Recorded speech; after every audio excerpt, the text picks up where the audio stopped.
Welcome to this week's virtual Drasha. I'd like to begin by thanking our sponsors, to thank Andre and Marion Katz for dedicating the Drasha this week in commemoration of the Shloshim of Andre's father, Mr. Louis Katz, Mordechai ben Chaim HaKohen, who was a Holocaust survivor who was Zocha to Arichos Yamim until 101. We hope that on the merit of our Talmud Torah, the Neshama will have an Aliyah and the family a Nechama. We have the incredible privilege this week to read Parshas Titzaveh. And Titzaveh is part of the grouping of Parshos which discuss the creation of the Mishkan. And in Titzaveh, there is a particular focus on the Big Day Kahuna, the unique and special Kohanic vestments, garments that were an indispensable part of the Kohen's service in the Mishkan and of course later on in the Beis HaMikdash. And after a discussion regarding the garments, so HaKadosh Baruch Hu says to Moshe Rabbeinu the following message, and this is in Perek Chav Ches Pasuk Aleph, chapter 28, verse 1. V'ata, now Moshe, here's what I want you to do. Hakrev elechas Aaron achicha, bring Aaron your brother close to you. V'yes bana vito, together with his sons. Mitoch b'nei Yisrael lechahanoli, and I want you to bring them close to you, Aaron and his sons, that they should be the Kohanim. Aaron, Nadav, Avihu, Elazar, v'itamar b'nei Aaron. So in a dramatic pasuk, it's in this pasuk that Aaron and his 4 sons are inducted into the Kohuna. They become the Kohanim. And being a Kohen has incredible privileges, closeness to HaKadosh Baruch Hu, but also awesome responsibility. So Chazal pick up on this word choice. Hashem says to Moshe, Hakrev elecha es Aaron achicha, bring Aaron close to you. Why does it say that? Why doesn't it just say, Moshe, tell Aaron he's the Kohen. Mazel Tov, you are the Kohen. You and your sons, you are the Kohanim. Why Hakrev elecha? Why bring him close to you? So the Mefarshim go in different directions, but some explain that Aaron was reticent. In fact, a little bit later on, we see the lashon of Kach es Aaron, take Aaron. And Rashi explains, Kachenu bidvarim, take him with words. As I was mentioning before, the kahuna comes with awesome opportunities, but it also comes with awesome responsibility. The awesome opportunity, of course, to work in the Mishkan, later on in the Beis HaMikdash, to achieve a level of closeness to HaKadosh Baruch Hu in a dramatically different way than the average individual. On Yom Kippur, the Kohen Gadol is the only individual who is able to enter into the Holy of Holies. So opportunities for unprecedented closeness, but also dramatic responsibility. And as we see later on, Rachmana litzlan with Nadav and Avihu, if one messes up in the context of Kuna, in the context of temple service, the stakes are very high. So the Pasha Pshat, Hakrev, bring Aaron close. He may be reticent to accept this position, so bring him softly. Encourage him, bring him close to you. Don't go ahead and say, Aaron, you're the Kohen, get to work, show up. Starts, Hakrev elecha, do it gently, do it softly. But I saw an incredible insight by the great tzaddik Rameir of Premishlan. And the Rebbe says something dramatically different. What does it mean? Va'ata Hakrev elecha es Aaron achicha. What does it mean? You, Moshe, bring Aaron close to you. So listen to the words of the Rebbe. I'm going to read to you something. It says, Moshe hayanote lehisbodedus. Moshe Rabbeinu was a person who, the truth is, had an atiyah, almost like an inclination or a proclivity, a desire to be alone. Hisbodedus, to really be alone, him and HaKadosh Baruch Hu. He quotes the pasuk that says, "U'Moshe yikach es ha'ohel v'natalo michutz lamachan." And Moshe Rabbeinu took his tent and pitched it outside of the camp. Now, granted, there are circumstances which ultimately necessitated that, but the Rebbe Premishlan says Moshe Rabbeinu's his personality was one of his bodidus, was one of being alone. If I could just be me and HaKadosh Baruch Hu, what I could accomplish as an individual, what I can make of myself could be incredibly dramatic. By the way, I want to point out, it wasn't just Moshe Rabbeinu who was like this. David HaMelech, for example, had this same quality. In Kapitel Chaf Gimel, chapter 23 in Tehillim, David HaMelech says, Mizmor LeDavid Hashem roi lo achsar, Hashem is my shepherd. And the commentaries point out, it's interesting because no one really ever called God a shepherd until David HaMelech.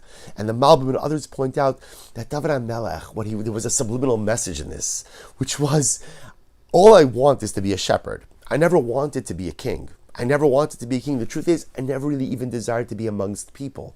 The best times of my life, David HaMelech says, is when I was alone in the field, watching over the sheep. The sheep may be challenging, but they don't talk back. They may do their own thing, but they're not chutzpahdik. They may go ahead and have their own wants, but they're not difficult. David HaMelech says, those were good days. I was just out in the field. It was just you and me, HaKadosh Baruch Hu. That's what I yearn for. Moshe Rabbeinu had this same midah. Note elehis bodedus. Moshe Rabbeinu, when was Moshe Rabbeinu's most incredible moment? When he was on the mountain. Arba'im yom va'arba'im laila, lechem lo achalti, mayim lo shasisi. At the end of the day, Moshe says, Rebbeinu Shalom, it's just me and you. That's when I become the best version of myself. He was noteh lehisbodedus. Comes along HaKadosh Baruch Hu, and the Rebbeinu Shalom says to him, your brother is very different than you. Aaron, we know, was mu'urev v'mabrios, like the Mishnah in Perkei Avos says, Hevi mi talmidav shel Aaron, be like a disciple of Aaron. Oev shalom, v'rodev shalom, love peace, pursue peace. Oev es love people. Aaron was a man of the people, right? Aaron was always, whether he was making shalom, whether he was lifting people up. So it's fascinating. Two brothers, same parents, yet dramatically opposite personalities.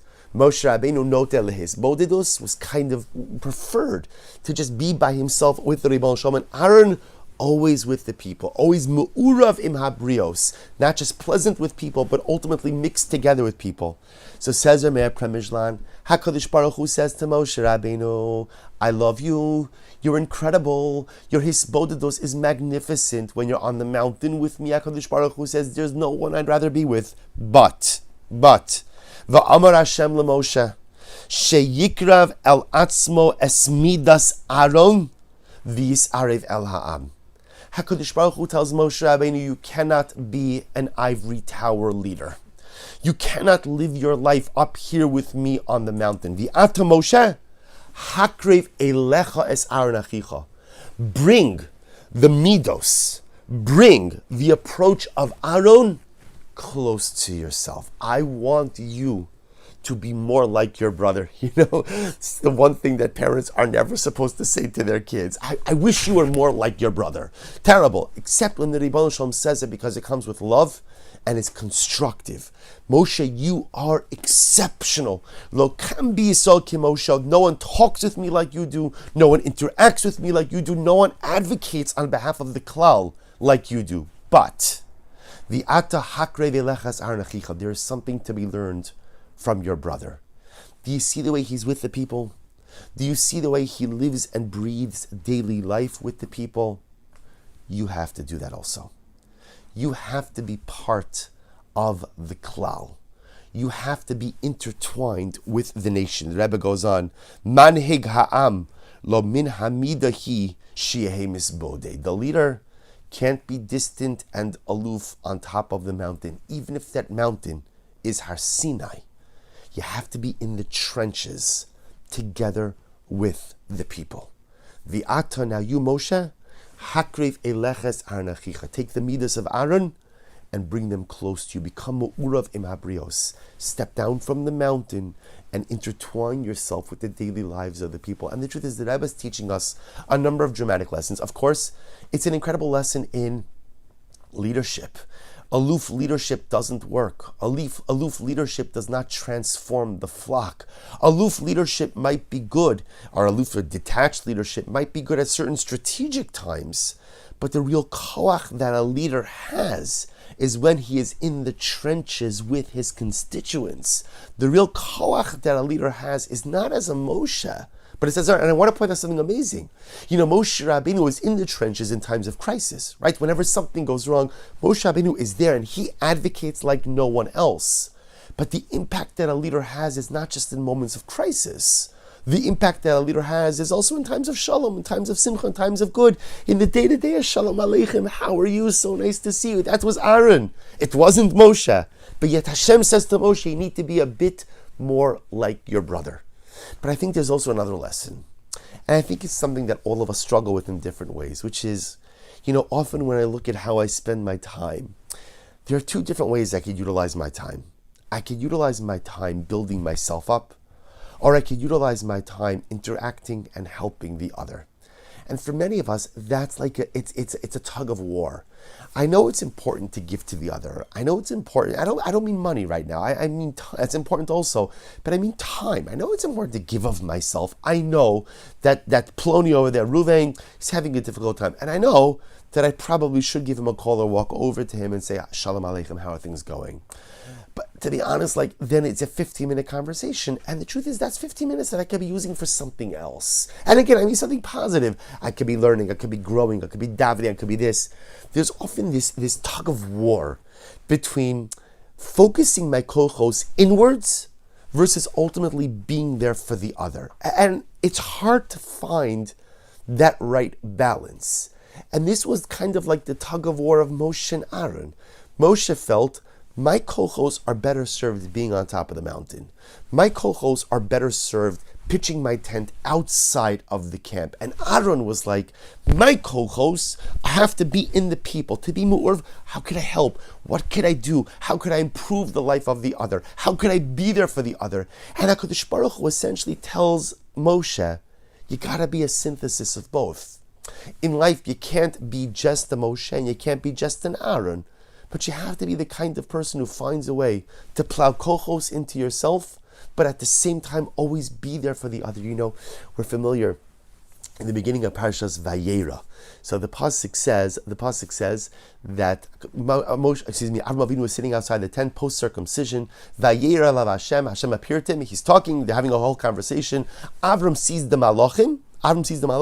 He essentially leaves God and goes to the malachim. And so the Gemara says, you see from here that achnasas archim, hospitality, is greater than kabbalas pnei hashchina, is even greater ultimately again than sitting and receiving honor. The Baal Shem Tov HaKadosh says, what's the deeper message of that?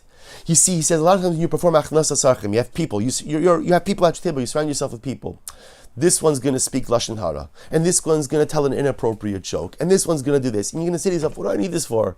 I'm trying to be a better person. I'm trying to be a holier person. Wouldn't it be so much better if I just kind of pulled out from all of these things and was just mispode just by myself? To that Chazal say, no. It is better to be there for the other, even if your personal piety takes a little bit of a hit. Better to be a little bit less personally pious, but to be the kind of person that is there for others. So it's wonderful to be a Moshe, but only if you could combine it with an Aaron. This is the balance we have to try to find. Kabbalas Pnei Hashchina is incredible, but apparently Hachnasas Archim is even more important. And even though the Hachnasas Archim may cause me to take a little bit of a hit, I didn't want to hear that joke. I actually don't want to talk about this at the table. I actually don't. So again, all of this achnasas archim is not only pulling me away from my personalistic service, but it may be even exposing me to things that it's a balance. It's a balance. And sometimes it is better to give up of your own personal piety to be able to be there for the other. This is the challenge we have in life. And this was the Musar that HaKadosh Baruch Hu was telling Moshe. And this is the struggle, the balance that we have to try to create for ourselves each and every day, to be a synthesis of a Moshe and an Aaron. We have the privilege to go this week from Purim into Shabbos. And Purim into Shabbos, Purim, the essence of Purim is, Haman said, Yeshno am echad mefuzar umefura ben ha'amim. So Haman said, we don't love each other. Haman said, we're always arguing. Look at these people, they're persecuted, everybody hates them, yet they still don't even like each other. And the entire avoda of Purim is to show Haman, you were wrong.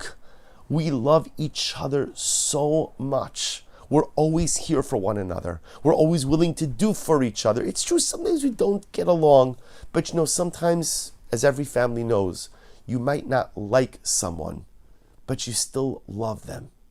We have to find a way to build ourselves up while at the same time be there for the other.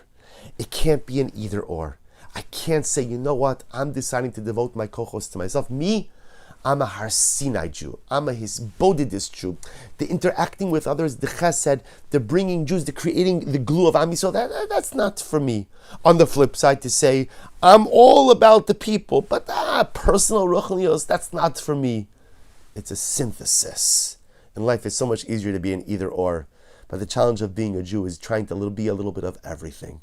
Our job in this world is to be a synthesis persona of a Moshe and an Aaron. To know that there are times for isbodedus, times to work on myself, but also times where I have to give up a little bit of personal piety to be there for the klal, to be together with my brothers and sisters, and to build up Am Yisrael. Wishing everyone a freilichen Purim and a guten Shabbos.